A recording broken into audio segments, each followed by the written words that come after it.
Hello, I am a Warhammer historian and a YouTuber. I'm Jordan Sorcery. Obviously, this is not my YouTube channel. There's even more errors and mistakes on my YouTube channel, so I've managed to reduce it a little bit for this. But I'm going to try and avoid slipping too much into my like YouTuber influencing presenter style. So do shout out if I do go in that direction. Of course, don't forget to like and subscribe as well. That's important. I'm here today to talk about the role of unknowable cosmic eldritch horror in the conception of 40k, and then a little bit about how its place has diminished over time as the game has sort of become a commercial powerhouse.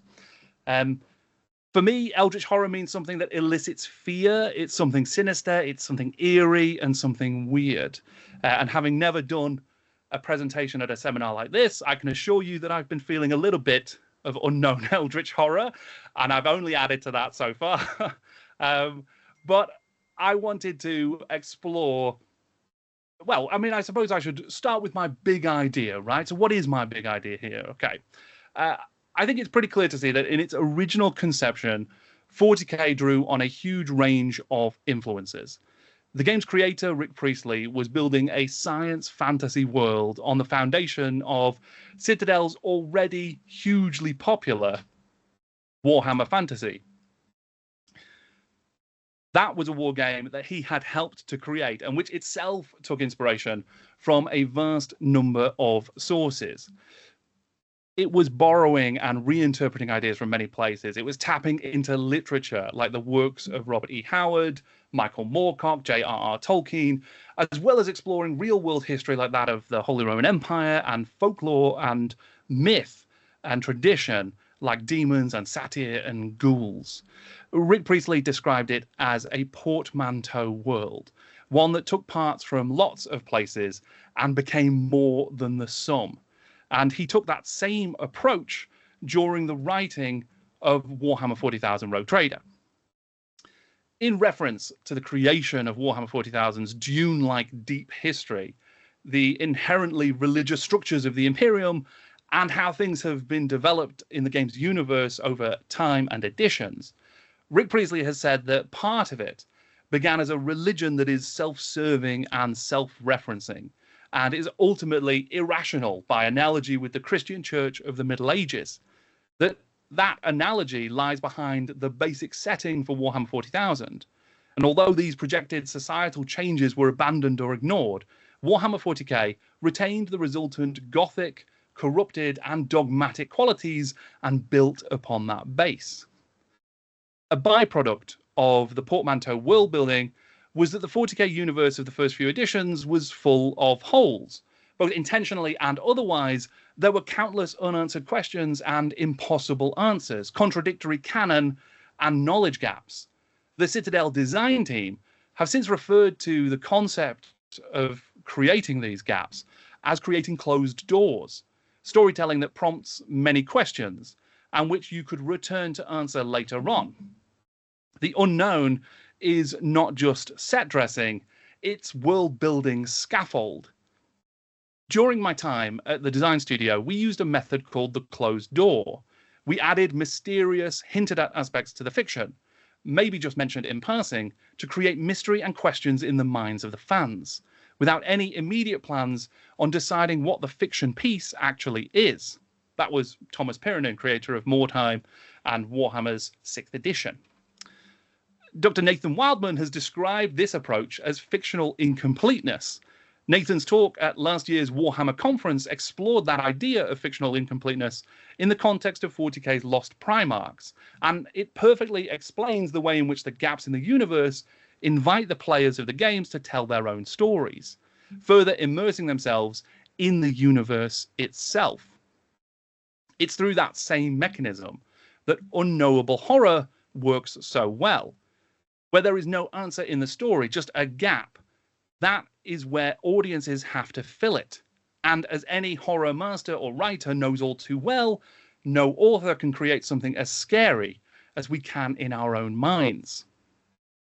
More than in the realm of pure fantasy, 40k offered Priestley the chance to explore ideas and themes that were more contemporary, more satirical, and in many ways more horrifying. In fact, I think that horror was one of the cornerstones of early 40k's world building, alongside the scientific and fantastic. It was a universe of spaceships, lasguns, and tanks, of psionics, bionics, and robots. But it was also one of curses, rituals, superstitions, ghosts, and both literal and figurative vampires. There was also a large dose of something else in the mix. I'm not entirely sure what it was. Maybe it was the unknown. Is there any prospect more terrifying to the human mind than the unknown? The things that exist just beyond our understanding, outside our field of vision, in the shadowed corners of the darkest minds, the inexplicable, the eldritch, the unknowable. In the beginning, the 40k universe was replete with unknowable questions, and early editions lent into the horror that such vast uncertainties could offer. What exactly is the warp, and what entities does it contain? What is the Star Child? Is the Emperor on the precipice of rebirth, or a dead husk at the heart of an insane cult? What is the nature and origin of the never-ending Tyranid invasion of the galaxy? What are the Eldar even thinking? What really led the Emperor's favourite to fall to chaos? In fact, what even is chaos? When Black Library published the first collection of Jez Goodwin's concept and design art, the importance of this type of fear and question was acknowledged in the very title of the book, The Gothic and the Eldritch. Twin aspects of Goodwin's work from the very beginning of his time at Citadel Miniatures to his most modern creations. You can see it in the unearthly allures of Slaneshi champions, the uncanny grotesqueries of Skaven, and the sinister grace of the original Eldritch Raiders, the Eldar. There are many facets to this horror in 40k, whether it's the existential dread of endless conflict and inhuman oppression, the body horror and gore of mutation and war, the seductive terror of losing one's control and oneself to cults both Chaos and Genestealer. That rich vein of unknown fear rears its head often, for its aesthetics and for its impact. The oldest and strongest emotion of mankind is fear, and the oldest and strongest kind of fear is fear of the unknown. H.P. Lovecraft. Frank Herbert said, "I must not fear. Fear is the mind killer. Fear is the little death that brings total obliteration. I will face my fear. I will permit it to pass over me and through me. And when it has gone past, I will turn the inner eye to see its path. Where the fear has gone, there will be nothing. Only I will remain." And Rick Priestley went on to say, "And they shall know no fear." Although 40k moved away from its semi-role-playing roots into pure wargame, a place where fear was simply a special rule, the role of fear and its causes has remained important in the background of the setting. H.P. Lovecraft, for all his many sins, is the undisputed master of eldritch horror, or what might be called by some cosmic horror. They often defy easy labels, but many of his stories are characterized by the discovery of ancient and forbidden knowledge, profane secrets, and proscribed cults, the unwise pursuit of rampant curiosity, and the inevitable madness that comes with witnessing inconceivable cosmic truths, tropes that you could likely find in at least half of Black Library's output. Lovecraft himself described his stories as weird tales, and they have a long relationship with Games Workshop in one way or another. In the 80s, GW published UK editions of Chaosium's wildly popular Lovecraftian RPG, Call of Cthulhu. And when Brian Ansell was briefing the writers of Warhammer Fantasy Roleplay, he cited Call of Cthulhu as a key inspiration. Perhaps one of the most Lovecraftian aspects of the 40k setting is also the one that most clearly arrived via the work of another author, the Chaos Gods. In fact, there are some who might pin the blame for the nature of the Chaos Gods as much on Lovecraft as on Michael Moorcock. On the surface, the ruinous powers are relatively simple. Khorne, the blood god who desires combat and war. Nurgle, who embraces decay and disease. Tzeentch, the changer of ways, obsessed with mutability and forbidden knowledge. And Slaanesh, the lord of excess, god of hedonism, indulgence, pain, and perfection. But beneath the surface, they are more complex.